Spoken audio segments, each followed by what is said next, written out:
महाशिवरात्रि के पावन अवसर पर आज रायसेन जिले के विश्व प्रसिद्ध भोजपुर मंदिर में आस्था का सैलाब उमड़ पड़ा। हजारों की संख्या में श्रद्धालु भगवान भोलेनाथ के दर्शन करने पहुंचे। पूरा शिवालय बम बम भोले और हर हर महादेव के जयकारों से गूंज उठा। महाशिवरात्रि पर यहां विशेष श्रृंगार और भव्य व्यवस्थाएं की गई।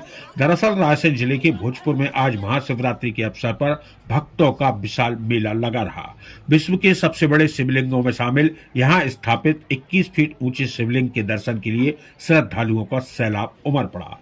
इस दौरान भगवान भोलेनाथ का लगभग 7 कुंटल फूलों से भव्य श्रृंगार किया गया और सुबह 3 बजे से ही अभिषेक शुरू हो गया, जिसके बाद विधि विधान से पूजा अर्चना की गई और शिवालय हर हर महादेव के जय घोष से गूंज उठा। आज से 3 दिवसीय भोजपुर महोत्सव की भी शुरुआत हो गई है, जिसमें प्रसिद्ध भजन गायक लखवीर सिंह लखा अपने मधुर भजनों की प्रस्तुति देंगे। देश के कोने कोने से श्रद्धालु यहां पहुंचे हैं। दिल्ली, मुंबई, कोलकाता और बेंगलुरु से भोलेनाथ के दर्शन के लिए लोग बड़ी संख्या में भोजपुर पहुंचे। मंदिर पुजारी के अनुसार यह मंदिर पांडव कालीन माना जाता है और मान्यता है कि इसका निर्माण एक ही रात में हुआ था। कथा के अनुसार माता कुंती ने यहाँ भगवान भोलेनाथ की पूजा अर्चना और जल अभिषेक किया था। इसी कारण यहाँ स्थापित शिवलिंग की ऊंचाई लगभग 21 फीट और व्यास करीब 19 फीट है। इस मौके पर पुलिस के करीब 300 जवानों के साथ प्रशासनिक अधिकारी कर्मचारी सुरक्षा व्यवस्था में तैनात किए गए। साथ ही श्रद्धालुओं को होने वाली असुविधा को लेकर भी गर्भगृह में प्रवेश पूरी तरह से बंद कर दिया गया और रैंप के माध्यम से ही दर्शन कराए गए। देखो, ये मंदिर का इतिहास ऐसा बताया जाता है कि हमारे पूर्वज बताते थे, मैं यहाँ 19वां मैन तो मेरे परिवार से 18 पीढ़ियां कंप्लीट हो गई हमें इनकी सेवा करते हुए। तो वो जो बताते थे कि जब पांडवों का अज्ञातवास हुआ है तो उस पीरियड में वो लोग जब इधर आए हैं तो ये सब बियावान जंगल था। माता कुंती जो थी वो शिवोपासक थी। जब तक वो शिव जी की पूजा नहीं कर ले तो अंजन ग्रहण नहीं करती थी। तो फिर उन्होंने पांडवों से कहा कि मेरे लिए कहीं शिवालय की स्थापना कीजिए, तो फिर मैं यहाँ पूजा करूंगी। तो उन्होंने देखा तो ये पहाड़ी ओम आकार में ही एक पवित्र स्थल ही है और ये बेतवती गंगा के रूप में मानी जाती है। फिर उनको ये दोनों पवित्र स्थल मिले तो उन्होंने फिर इस पहाड़ी पे जो ओम का आकार है, ओम के 20 सेंटर पे यह शिवालय की स्थापना की। तो ये शिवालय माता कुंती का हाइट के हिसाब से उन्होंने बनाया है।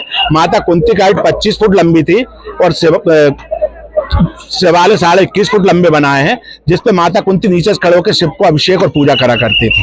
ये बताया जाता है कि यहाँ भक्तों की हर मनोकामना पूरी होती है। ये क्या विशेषता है? देखिए, यहाँ भक्तों की हर मनोकामना पूर्ण होती है और यहाँ कई चमत्कार ऐसे हुए हैं कि कई लोग आए जिनकी शादियों को 10-10, 15-15 साल हो गए, उनको पुत्र रत्न की प्राप्ति नहीं हुई और उन्होंने आके यहाँ भोलेनाथ से प्रार्थना करी है तो उनको पुत्र हो गए हैं और वो आके यहाँ मुंडन भी कराते हैं। आज भी एक सज्जन ऐसे आए थे, अभी वो यहाँ उनके बच्चे का मुंडन करा के गए। क्या नाम है आपका और कहाँ से आई है? मेरा नाम नीतू गोलंदाज है। मैं सागर जिले बंडा से आई हूँ, लेकिन मेरी शादी दिल्ली हुई है तो मैं दिल्ली से यहाँ दर्शन करने के लिए आई हूँ। यहाँ का नाम बहुत सुना है भोजपुर मंदिर का, तो मुझे यहाँ आके अच्छा लगा, दर्शन करे प्रभु जी के, अच्छा लगा। मनोकामना पूरी हो, मैंने उनसे मांगा है कुछ तो वो मेरी मनोकामना पूरी करे, ये मेरी कामना है भगवान जी से। कैसा लगा ये मंदिर में दर्शन करके? मुझे बहुत अच्छा लगा। मैं यहाँ पहली बार आई हूँ, अभी तक नहीं आई थी, लेकिन यहाँ आके मुझे बहुत अच्छा लगा और मैं यही कहना चाहूंगी सब लोग यहाँ आए, यहाँ के दर्शन करें। यहाँ मान्यता भी पूरी होती है और अच्छा भी लगा मुझे यहाँ के। यहाँ पर आज शिवरात्रि के दिन करीब 1.5 से 2 लाख श्रद्धालु आते हैं। इसके लिए पुलिस और प्रशासन की तरफ से पुलिस के करीब 300 अधिकारी कर्मचारी लगाए गए हैं। 10 पार्किंग की व्यवस्था हुई है और क्या श्रद्धालुओं को थोड़ा मंदिर के अंदर दर्शन करने जाते थे टाइम जब लगता है, इस बार रैंप की व्यवस्था की गई है। मंदिर के बाहर से ही लोग दर्शन कर रहे हैं, जिससे काफी स्मूथली श्रद्धालुओं को आना जाना लग रहा है और जल्दी उनके दर्शन हो रहे हैं। अभी सुबह से अभी 4:30 बजे से अभी तक तकरीबन 20 से 25 हजार श्रद्धालुओं ने दर्शन कर लिए हैं। शाम तक कितने श्रद्धालु आ सकते हैं? शाम तक 1.5 से 2 लाख श्रद्धालु आने की संभावना है।